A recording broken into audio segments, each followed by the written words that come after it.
Cuba korang tengok video ni. Allah nak agak.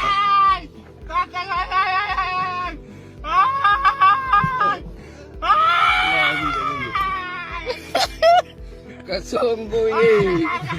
Sudan sekarang bukan sekadar berperang, tapi sedang berdarah. Negara ni dah lebih 18 bulan dalam perang saudara antara dua kumpulan, tentera kerajaan SAF dan pasukan paramilitari RSF. Dan minggu ni, dunia akhirnya sedar apa yang berlaku di Darfur bukan sekadar konflik, tapi pembunuhan beramai-ramai. Kota El Fasher, kubu terakhir tentera Sudan di wilayah Darfur, baru saja jatuh ke tangan RSF. Laporan kata lebih 1,500 orang awam dibunuh, termasuk pesakit di hospital dan kanak-kanak. WHO sahkan ada ratusan mangsa dibunuh di Hospital Saudi Maternity, tempat sepatutnya melahirkan nyawa tapi kini jadi tanah perkuburan. RSF dituduh lakukan pembersihan etnik sasar komuniti bukan Arab di Darfur. Kawasan ni dah terkepung berbulan-bulan, tiada air, tiada makanan, tiada ubat. Ribuan orang lari ke sepadan Chad, ramai yang mati sebelum sempat selamat. Dunia mula sedar bila gambar dan video mula keluar, tapi Sudan dah lama menjerit dalam senyap. Dan sekarang kita cuma boleh doakan supaya dunia tak ulang kesilapan Bosnia, Syria atau Gaza. Pray for Sudan bukan sekadar hashtag, tapi doa untuk manusia yang masih bertahan dalam neraka dunia.